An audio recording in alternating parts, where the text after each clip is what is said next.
Oh, baby. Roubo bench.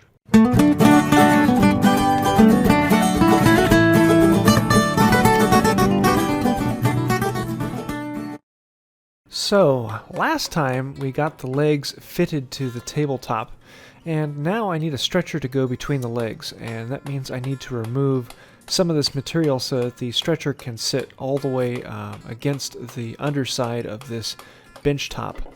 So I'm chiseling everything out, and really that's a lot of fun, just a lot of quick and dirty chiseling, and then setting the stretcher in and seeing if it fits. Actually, it's just a replacement stretcher to fit in because the final will actually have tenons that go into the legs. But once I get it all cut out, then I can put in this temporary and mark out exactly where it lays on those legs, and then transfer those to the actual stretchers and mark out where I need to make the cuts for the shoulders. I like to make a knife wall whenever I make any cross-grain cuts. It just makes it a little bit easier, gives the saw a place to ride in. All of the shoulder cuts I can do on the bench.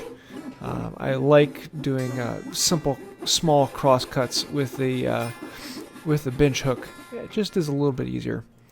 So I'll cut in until I get close to the line, and I'll check it, and usually on the second or third time I'll be dead on the line, making sure I don't go too far.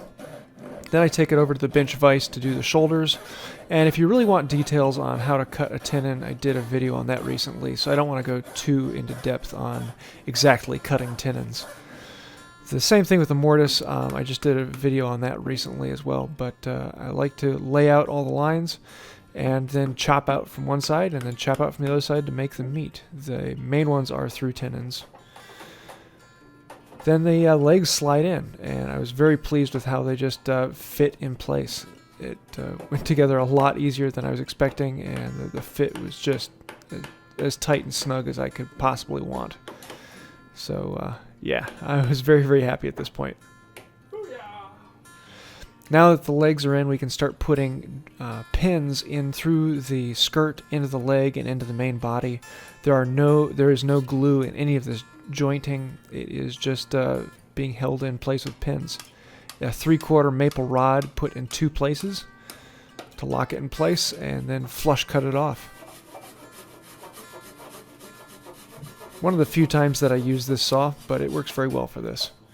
Now that they've been flush cut off, we can go on to drilling out the pins for the stretchers, at least the 2 on the bottom. I'll have a pin that goes all the way through the leg and through the tenon. To make everything cut at the right point, I actually want 3/16 of an inch for all the tenons and pins sticking out. So I have a piece of wood that's a 3/16 thick, and then I use the flush cut saw to clean it up.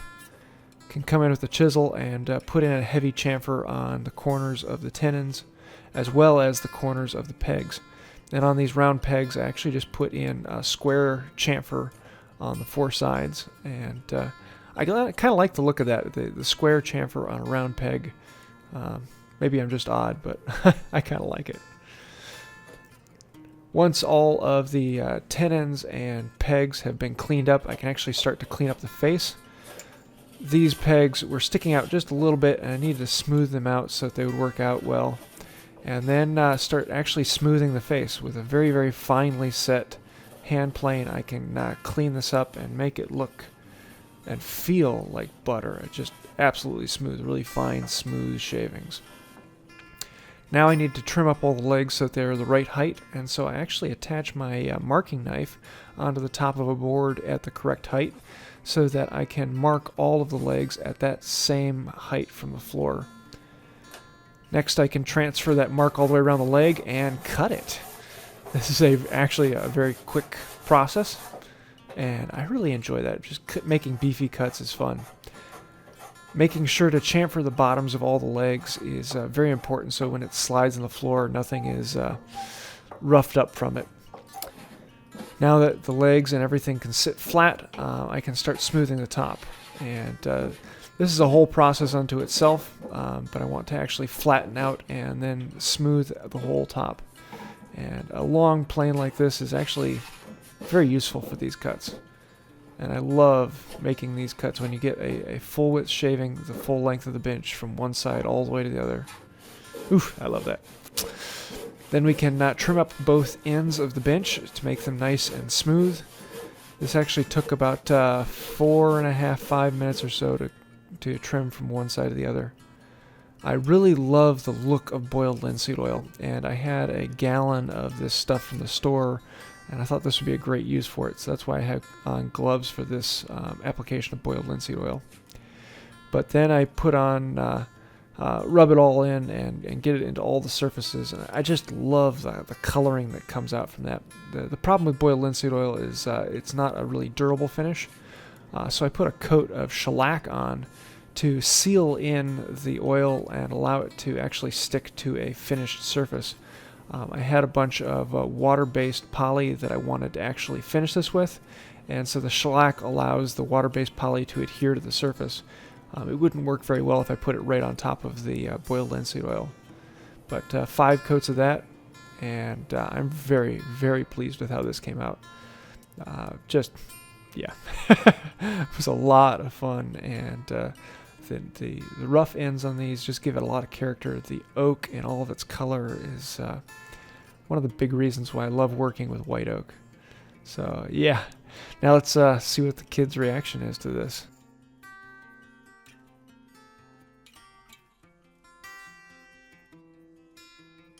Okay, guys, what do you think's underneath the blanket?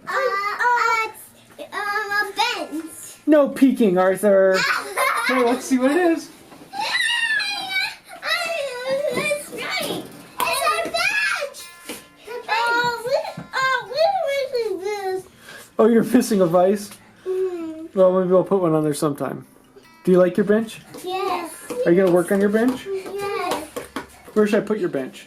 Right here. So there's my kids' workbench. This was a seriously fun project to work on. Number one, I got to use a lot of white oak, and if you know anything about me, you know I love white oak. There's just a lot of character to it, and it's not a simple wood.